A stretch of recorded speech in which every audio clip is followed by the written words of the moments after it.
Naging matatag ang administrasyon sa pagtatanggol sa mga karapatan at interes ng Pilipinas sa West Philippine Sea.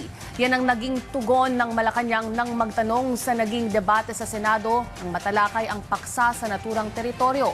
Ayon sa Malacanang, mandato ng mga mambabatas ang pagtalakay sa mahalagang isyu ng bansa at bahagi ito ng pagiging isang demokratikong bansa.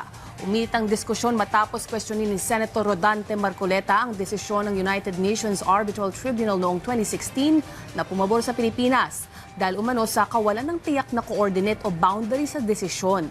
Binigyang diin naman ng palasyong nananatiling malinaw at matibay ang posisyon ni Pangulong Ferdinand R. Marcos Jr. sa usapin ng West Philippine Sea kung saan pangunahing layunin ng administrasyon ang pagtanggol at protektahan ang interes ng bansa. Dagdag pa niya, patuloy na isinusulong ng pamahalaan ang pagtindig sa mga usapin sa ibang bansa, kasabay ng paggamit ng diplomasya sa pakikipag-ugnayan. Alam po natin ang posisyon ng Pangulo patungkol po sa West Philippine Sea. Unang-una po ay dapat na ipaglaban, protektahan kung ano man ang interes na mayroon ng Pilipinas at kung ano man po ang nagiging issue sa ibang bansa, gagamit pa rin po tayo ng matatag, malakas, ngunit may diplomasya na pakikipag-usap.